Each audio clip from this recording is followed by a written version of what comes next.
Alhamdulillahilladzi anal hadan inna laghafurun syakur. Asyhadu an la ilaha illallah wa asyhadu anna Muhammadan abduhu wa rasuluh sallallahu alaihi wasallam wa ala alihi washabihi amma ba'du.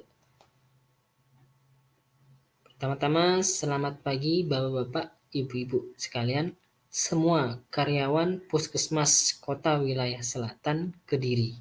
Sebelumnya perkenalkan, kami dari kelompok L30 yang bernama Niki Novita Azani, Mega Rahmawati, Zakiatul Miskiyah, Arifiandri Wismananda, dan Anang Bayu Seta.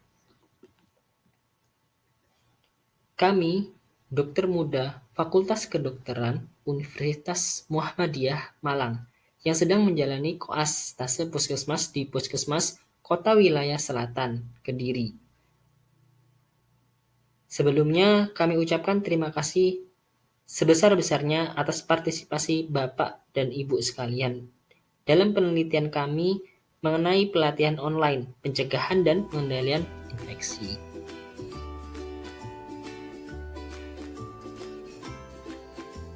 Pelatihan online, pencegahan dan pengendalian infeksi. Infeksi masih menjadi masalah serius dalam dunia kesehatan. Infeksi dapat berasal dari dua hal, yaitu dari komunitas atau community acquired infection dan dari pelayanan kesehatan atau hospital acquired infection atau yang disingkat menjadi HAI. HAI yang dahulu disebut sebagai infeksi nosokomial pada tahun 2018 memiliki angka kematian sebesar 69%. HAI meliputi infeksi yang terjadi pada pasien selama perawatan di rumah sakit dan fasilitas pelayanan kesehatan lainnya, di mana ketika masuk tidak ada infeksi dan tidak dalam masa inkubasi, termasuk infeksi dalam rumah sakit tetapi muncul setelah pasien pulang, juga infeksi karena pekerjaan pada petugas rumah sakit dan tenaga kesehatan terkait proses pelayanan di fasilitas kesehatan. HAI akan meningkatkan biaya perawatan di fasilitas kesehatan hingga 25 miliar US dollar, meningkatkan morbiditas atau angka kesakitan hingga 46,5% dan mortalitas dengan rasio 6 kali lipat. Adapun 6 komponen rantai penularan infeksi tersebut adalah, yang pertama adalah agen. Agen infeksi adalah mikroorganisme penyebab infeksi. Pada manusia dapat berupa bakteri, virus, jamur, dan parasit. Reservoir pada manusia biasanya terdapat pada permukaan kulit, saluran nafas atas, saluran cerna, saluran kemih, serta organ yang lain. Tempat keluar adalah tempat di mana agen infeksi, misalnya virus, meninggalkan reservoir melalui saluran nafas, saluran cerna, saluran kemih, ataupun yang lain. Metode penularan seperti kontak langsung atau tidak langsung, droplet, airborne, makanan, dan air atau minuman. Tempat masuk adalah tempat agen infeksi masuk ke pejamu yang rentan atau sensitif, bisa melalui saluran nafas, saluran cerna, saluran kemih, dan lain-lain. Host atau pejamu adalah orang dengan kekebalan tubuh menurun yang mudah sekali terinfeksi atau kesulitan melawan agen infeksi. Sementara itu, untuk memutus rantai penularan tersebut diperlukan adanya suatu program pengendalian infeksi yang kita kenal dengan PPI.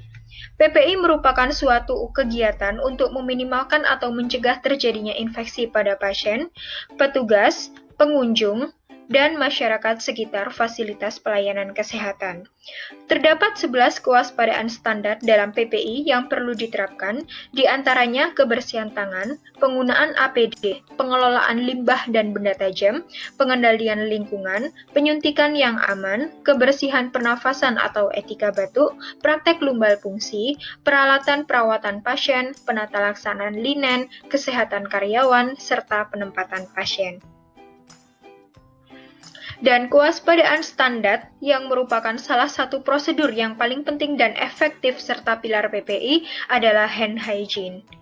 Tangan merupakan media transmisi kuman tersering di Fasiankes, dan dengan tangan, seseorang dapat menularkan mikroorganisme atau kuman dari satu pasien ke pasien yang lain, dari permukaan lingkungan ke pasien atau sebaliknya. Guna memutuskan rantai penularan tersebut, kita sebagai tenaga kesehatan harusnya bijak dalam menerapkan hand hygiene, terutama pada 5 momen cuci tangan, yaitu sebelum menyentuh pasien, sebelum prosedur aseptik, setelah terkena cairan tubuh pasien, setelah menyentuh pasien, dan setelah menyentuh lingkungan sekitar pasien. Dan berikut ini adalah video cara cuci tangan menurut WHO.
Etika bersin dan batuk.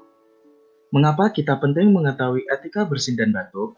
Adalah seperti yang kita tahu bahwa transmisi penyakit atau penularan penyakit dapat melalui droplet. Seperti contohnya saja TB atau tuberkulosis atau orang awam biasa sebut dengan paru-paru. Maka dari itu, apabila kita menerapkan etika bersin dan batuk yang benar, kita dapat memutus rantai infeksi atau mencegah penularan penyakit tersebut. Selanjutnya, bagaimana etika bersin dan batuk yang benar? Yang pertama adalah gunakan masker bagi Anda yang merasa gejala bersin dan batuknya berat. Apabila Anda tidak menggunakan masker, Anda dapat menutup mulut dan hidung menggunakan lengan atas bagian dalam seperti pada gambar.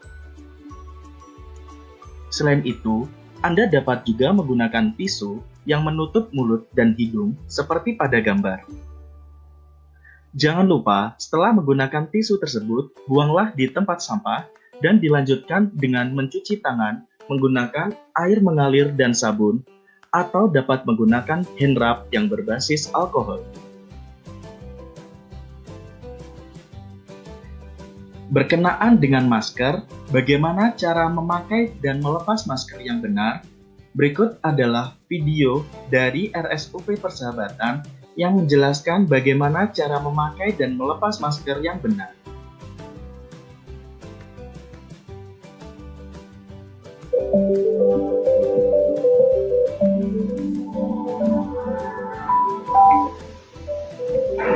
Video tentang cara menggunakan masker yang berbeda antara orang sehat dan orang sakit dan viral. Bapak terangin, terangin lagi. Ya. Jadi ini kan penggunaan masker ini ternyata untuk orang yang sehat, cara pakai itu kembali. Kalau sehat begini, sehat. Begini. Tapi kalau orang sakit itu begini. Oh gitu. Kenapa seperti itu? Karena ini itu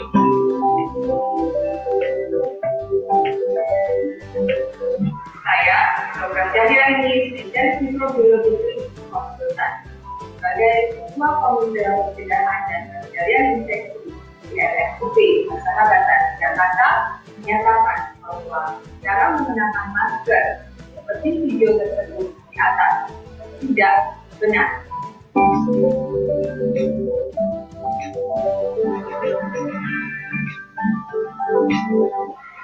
Terdapat dua jenis masker, yaitu masker bedah dan masker particular respirator atau disebut dengan masker pernapasan.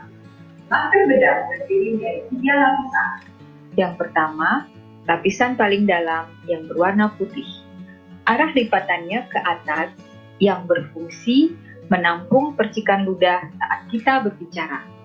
Ini adalah lapisan yang paling nyaman karena langsung bersentuhan dengan kulit wajah kita. Yang kedua, lapisan tengah adalah filter statis. Lapisan ini terbuat dari bahan yang disebut spunbond nonwoven.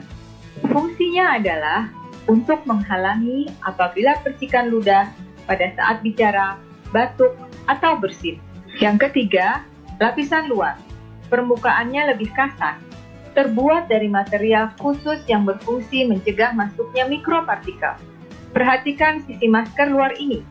Arah lipatannya ke bawah, sehingga jika ada debu atau kuman yang datang dari luar, tidak akan terperangkap pada masker.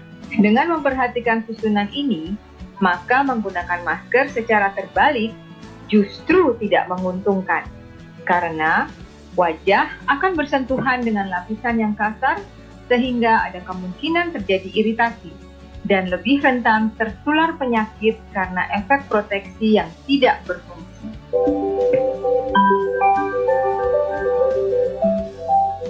Sisi luar adalah sisi yang biasanya berwarna atau arah lipatan masker menghadap ke bawah.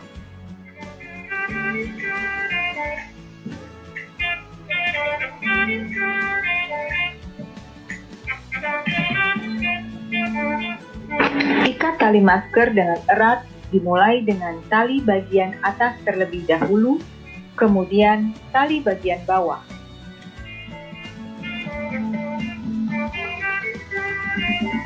Tekan bagian bawah masker hingga menutupi dagu.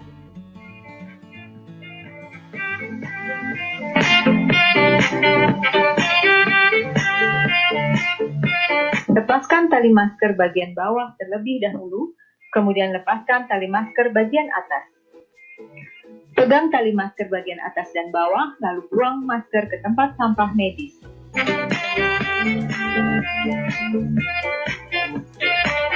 Cara menggunakan masker respirator N95. Setelah mengetahui ukuran masker yang tepat, kenakan masker di wajah hingga menutupi mulut dan hidung. Kenakan terlebih dahulu tali masker bagian atas, baru bagian bawah. Eratkan posisi masker dengan cara menekan kawat mengikuti kontur wajah.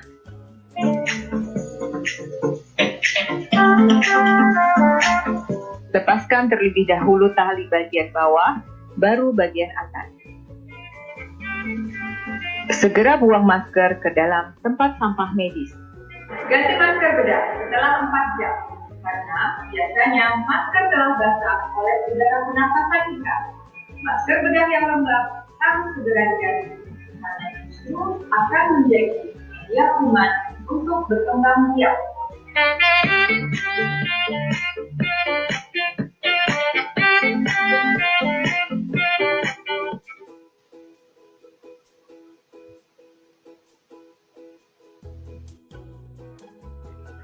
Materi selanjutnya adalah perlindungan kesehatan petugas.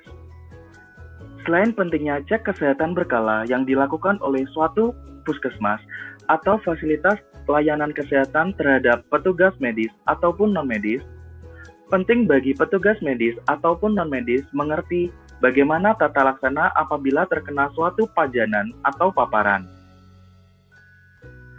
Mengapa penting mengetahui tata laksana pajanan? Yang pertama adalah untuk mengurangi waktu kontak dengan darah, cairan tubuh, atau jaringan sumber pajanan. Yang kedua, untuk dapat membersihkan dan melakukan dekontaminasi tempat pajanan. Bagaimana cara tindakan awal atau tata laksana awal pada pajanan berupa bahan kimia atau cairan tubuh? Cairan tubuh yang dimaksud dalam hal ini termasuk juga darah.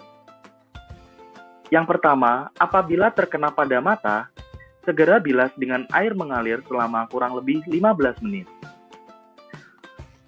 Apabila terkena pada bagian kulit, segera bilas dengan air mengalir kurang lebih 1 menit dan menggunakan sabun.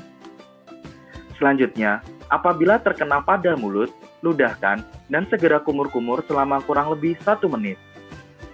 Selanjutnya, apabila telah dicuci, lapor ke komite atau tim PPI atau panitia K3RS atau sesuai alur rumah sakit atau fasilitas layanan kesehatan terkait.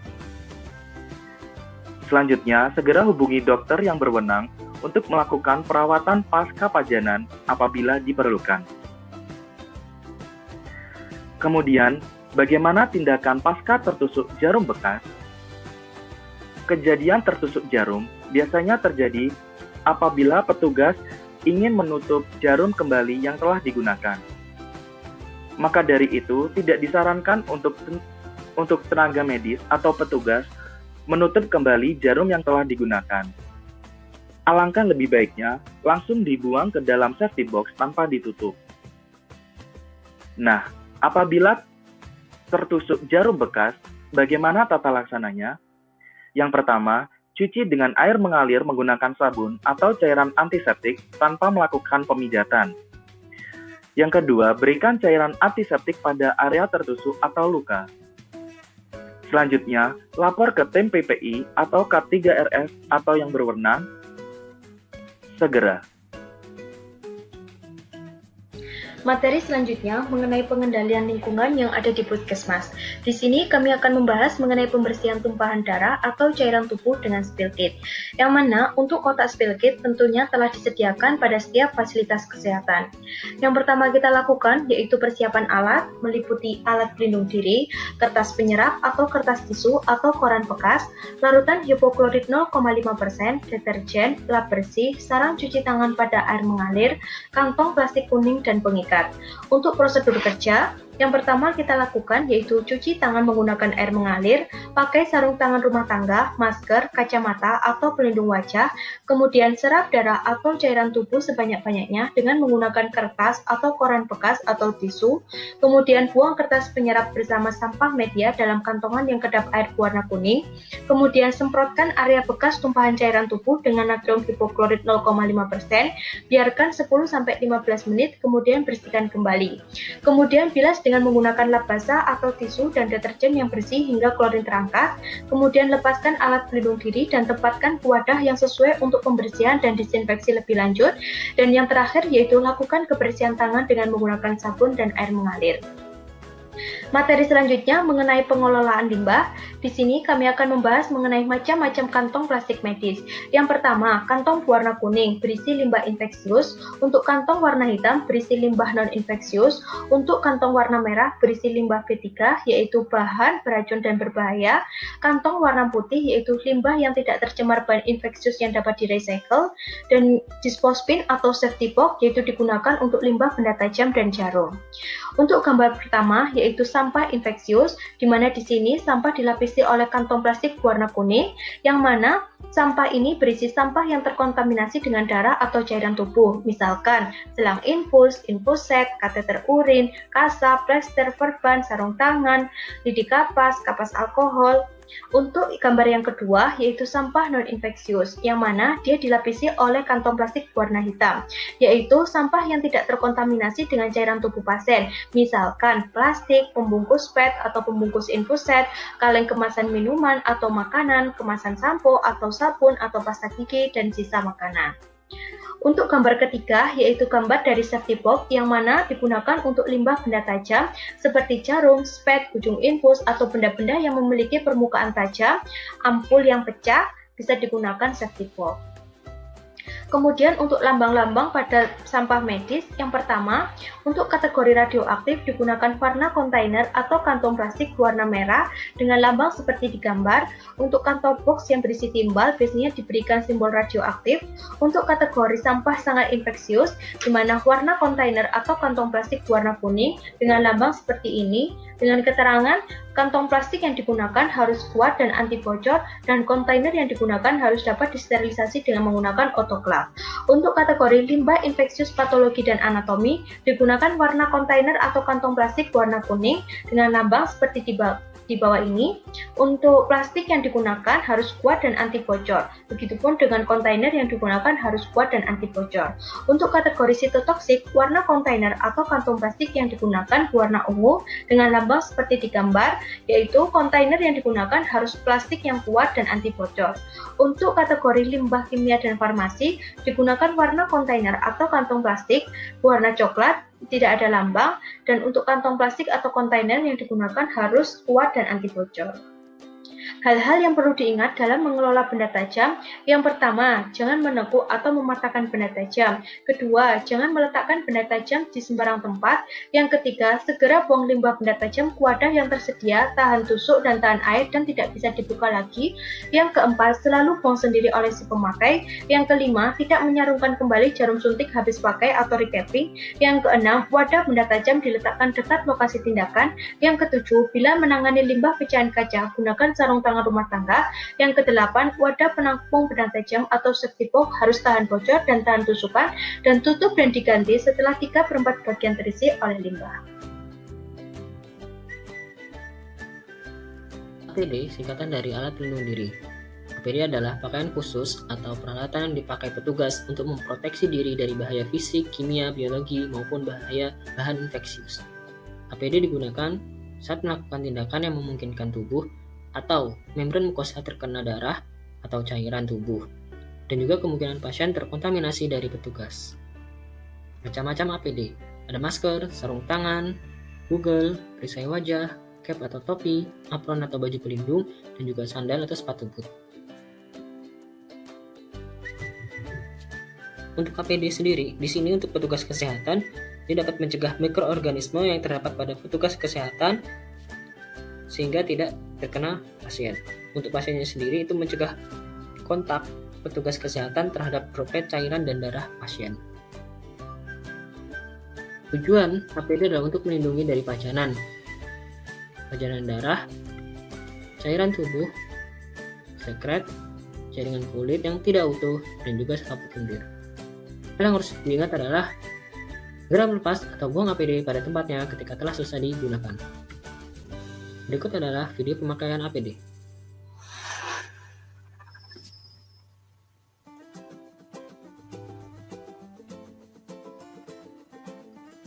APD pertama, lakukan kebersihan tangan.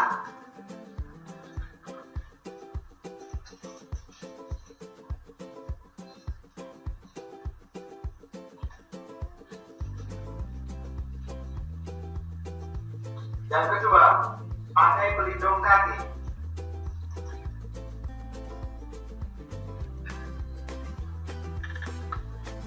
Yang ketiga, gunakan apron atau gaun pelindung.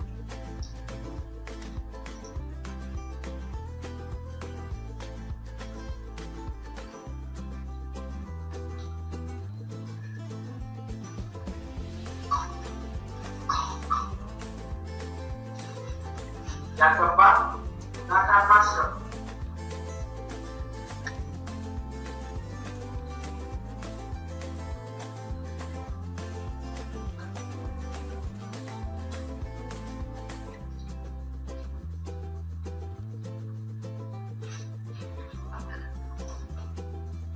Yang kelima, gunakan kacamata atau pelindung wajah.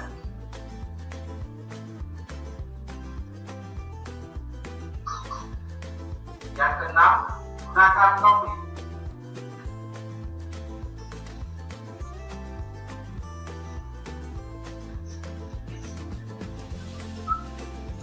Yang ketujuh, lakukan deteksi.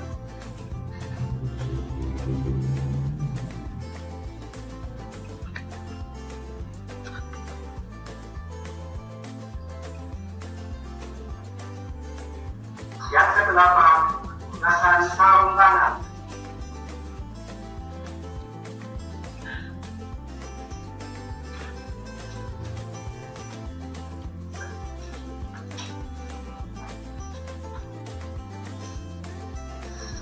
Inilah tata cara penggunaan APD. Sekian, terima kasih. Nah, kita beri tepuk tangan.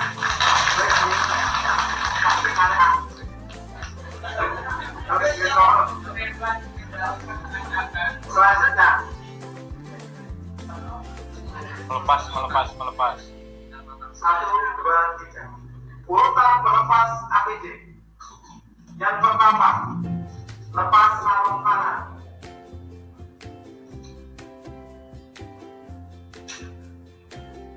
Lalu dorong. Yang kedua, lakukan hand hygiene.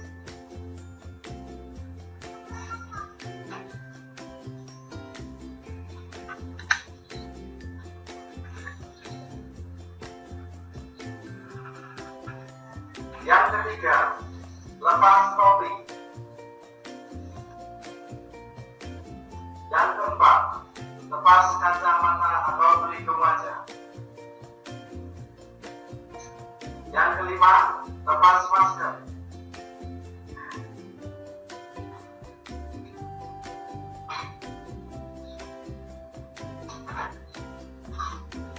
Yang keenam, lepas amplop dan gaun pelindung.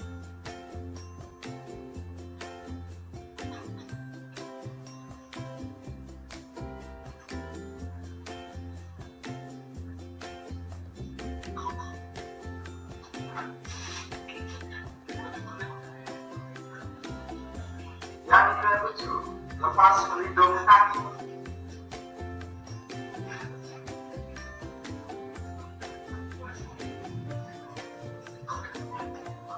Yang kedelapan, lakukan hand hygiene.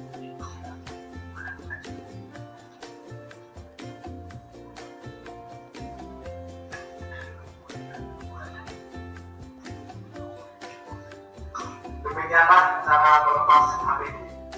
Ya, terima kasih. Tepuk tangan.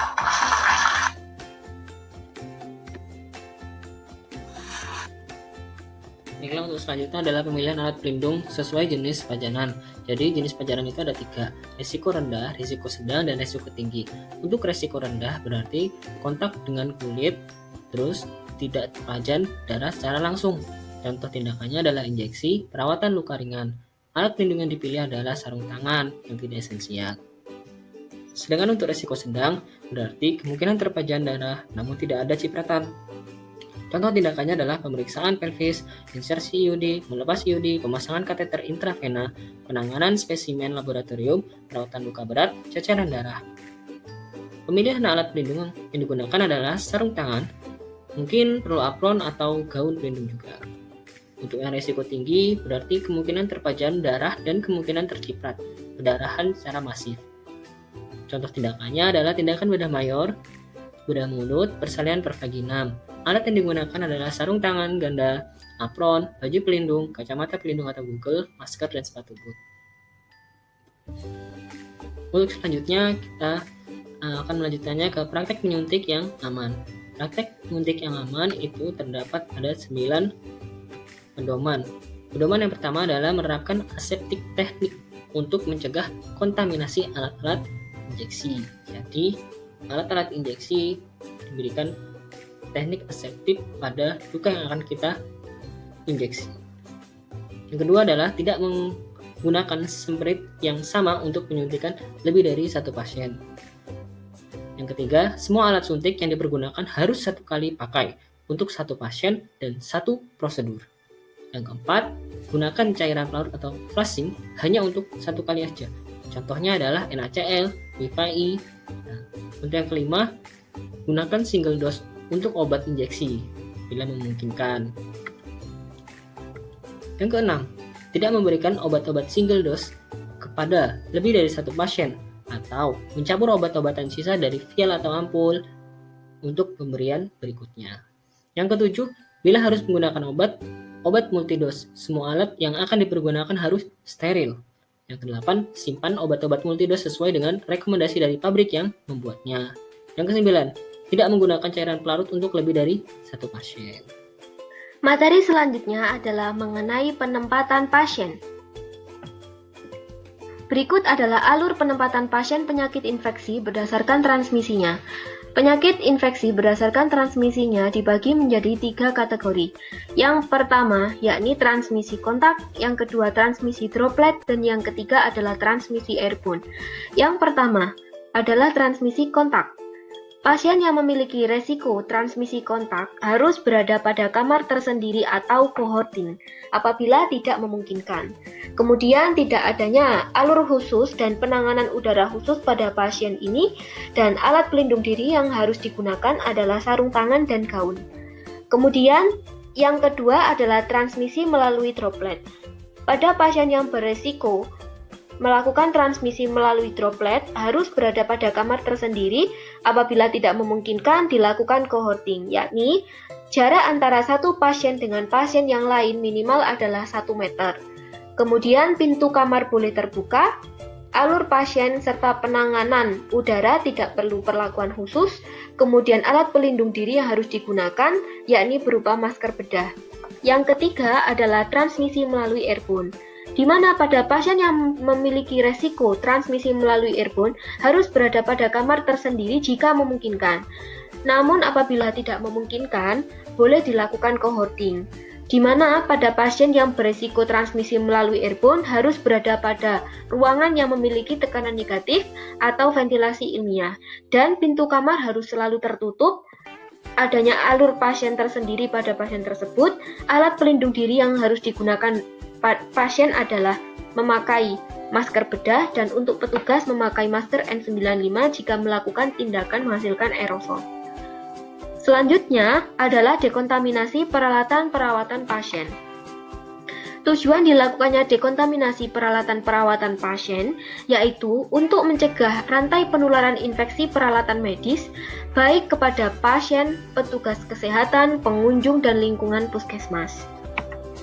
Berikut adalah alur dekontaminasi peralatan perawatan pasien, yaitu yang pertama yaitu melakukan pre-cleansing, yaitu pembersihan awal dengan menggunakan deterjen atau enzimatik dan juga spons, di mana petugas yang melakukan hal ini harus memakai alat pelindung diri yang sesuai. Setelah itu dilakukan pembersihan, yaitu berupa cuci bersih dan tiriskan. Kemudian setelah itu dilakukan sterilisasi atau disinfeksi. Dilakukan sterilisasi apabila peralatan perawatan pasien yang digunakan masuk ke dalam pembuluh darah atau jaringan tubuh. Sementara dilakukan disinfeksi, baik berupa disinfeksi tingkat tinggi ataupun tingkat rendah. Disinfeksi tingkat tinggi dilakukan pada peralatan semikritikal yang masuk ke dalam mukosa tubuh seperti ETT dan NGT. Kemudian dilakukan disinfeksi tingkat rendah pada peralatan non-kritikal, yaitu pada peralatan yang hanya digunakan pada permukaan tubuh seperti tensimeter dan termometer. Selanjutnya, peralatan yang dilakukan disinfeksi tingkat tinggi dilakukan perebusan atau menggunakan bahan kimiawi, yaitu dengan menggunakan air steril dan dibersihkan. Atas perhatiannya kami sampaikan terima kasih. Mohon maaf apabila banyak kesalahan. Semoga bermanfaat. Wassalamualaikum warahmatullahi wabarakatuh.